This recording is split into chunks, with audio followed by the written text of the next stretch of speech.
L'amendement numéro 6. Merci, Monsieur le Président, Monsieur le Ministre, mes chers collègues.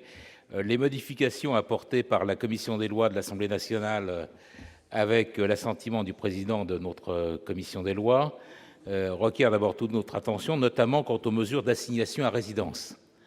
L'augmentation qui nous est proposée, l'augmentation de 8 à 12 heures maximum de la durée quotidienne au cours de laquelle la personne assignée à résidence peut être astreinte à demeurer dans un lieu d'habitation, nous pose question. Très sincèrement, quelle est l'utilité de cet allongement, de cette astreinte, sachant d'ailleurs que la personne concernée doit pouvoir en même temps, au cours de cette journée, répondre jusqu'à 3 contrôles quotidiens donc auprès des services de police et de gendarmerie. Est-ce que par cet allongement de l'astreinte, s'agit-il par exemple d'interdire donc à ces personnes, d'interdire de fait toute activité professionnelle? Donc pour enrayer cette fuite en avant, nous proposons donc de rétablir en fait le texte initial en conservant la durée de 8 heures d'assignation à résidence obligatoire. C'est le sens donc de notre amendement.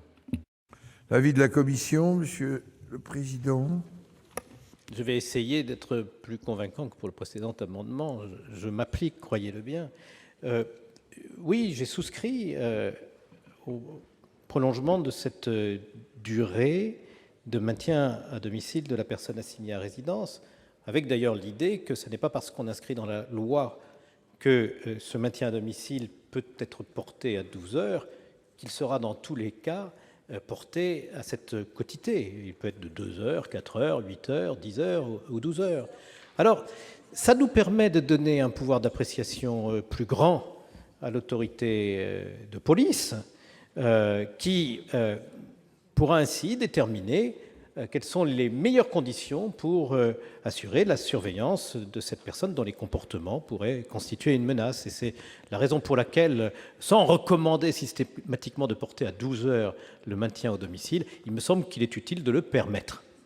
Monsieur le Mon ministre. avis est donc défavorable. Monsieur le ministre. Oui, dans le texte initial du gouvernement, il y avait la durée que vous indiquez.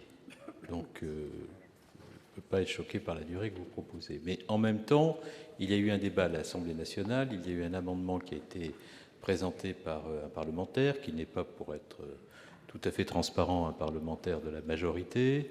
Le débat a été long, nous avons trouvé un point d'équilibre, qui est celui du texte sur lequel le Sénat a été amené à voter. Revenir à cette durée, c'est remettre en cause le point d'équilibre que nous avons trouvé, qui nous apparaissait, au terme d'un long débat, comme un point d'équilibre entre l'exigence de liberté et l'exigence de vigilance ou de sécurité. Donc, comme nous avons, au terme du débat, accepté ce point d'équilibre, je trouve qu'il ne serait pas convenable au Sénat de dire aux sénateurs, bon, en 24 heures, nous avons changé d'avis. Si l'on veut que cette loi soit une loi qui rassemble le maximum de parlementaires, il faut que les engagements qui sont pris à un endroit soient respectés dans un autre et que l'on parvienne à trouver les bons équilibres. Et cet équilibre-là, au terme de la discussion, de la réflexion, nous apparaît comme étant le bon. Merci. Il est maintenu? Oui, non, Monsieur le Président, sans vouloir prolonger les débats, mais bon, je pense qu'effectivement notre Assemblée a aussi son rôle à jouer. J'entends bien que les députés sont parfaitement légitimes pour faire des propositions d'amélioration du texte, mais en même temps, nous-mêmes, nous avons aussi notre propre rôle à jouer. Et si nous avons un avis différent au sujet, c'est le cas en tout cas pour notre groupe, nous pensons que le Sénat doit pouvoir aussi s'exprimer dans le sens qu'il le souhaite. Donc c'est la raison pour laquelle, évidemment, nous maintenons notre amendement. Maintenu, pas de demande d'explication de vote. Ceux qui sont favorables manifestent en levant la main. Avis contraire? Abstention? Il n'est donc pas adopté.